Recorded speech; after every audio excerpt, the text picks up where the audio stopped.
A call to step aside. Bicol Saro Representative Terry Ridon says the House should no longer take part in the flood control investigation due to the alleged involvement of some of its members.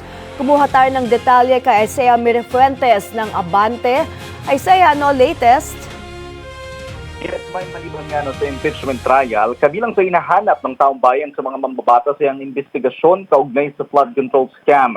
Pero para sa isang miyembro ng prosecution, tiwala na sila sa investigasyon ay sinasagawa ng Office of the Ombudsman. Kahapon kasi inanunsyo ni Senator J.V. Ejercito na tuloy pa rin ang investigasyon ng Senado patungkol sa anomalya sa flood control. Ito ay sa kabila ng may impeachment trial na isinasagawa sa Senado. Pero kung si House Prosecutor at Bicol Saro Representative Terry Ridon daw ang tatanungin, mas mabuti anyang hindi na magsagawa ng flood control investigation ng Kamara. Anya, kailangan maiwasan ang tinatawag na conflict of interest dahil sa may mga miyembro ng Kamara ang sangkot sa flood control scandal. Gate pa ni Ridon, marami naman ang nagawa ang ombudsman dahil may mga kaso na rin ang na-file at nakasuhan.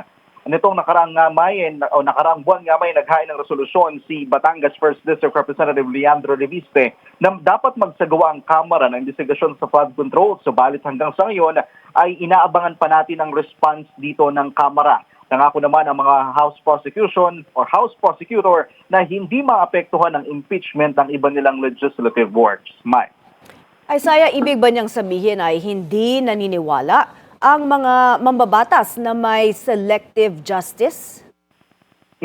May hindi niya direktang minensyon regarding dun nga tinatawag natin selective justice. Ang sinasabi ni Representative Ridon, ang dahilan kaya mas maganda raw na ipaubaya na lang sa Office of the Ombudsman at ibang mga ahensya ng pamahalaan ng investigasyon para daw hindi daw sila ma-blame na may pinagtatakpan, na may pinoprotektahan dahil nga ang ilan sa mga iimbestigahan nila kung sakali man magkaroon ng investigasyon dito sa House of Representatives ay yung mga kasabahan din nila dito sa Kongreso. Matatandaan nga, may sabi rin ng mga mambabatas na maliban doon sa pinangalanan kasi ng mga contractor sa mga hearing noong nakaraang taon, meron pang issue patungkol doon sa tinatawag na Maleta Boys. So, para mas masiguro na ang makukuha ng gobyerno ang taong bayan sa pagpapaliwanag nitong mga kaso nito, mas maganda na ipaubaya na lang sa Office of the Ombudsman ang investigasyon.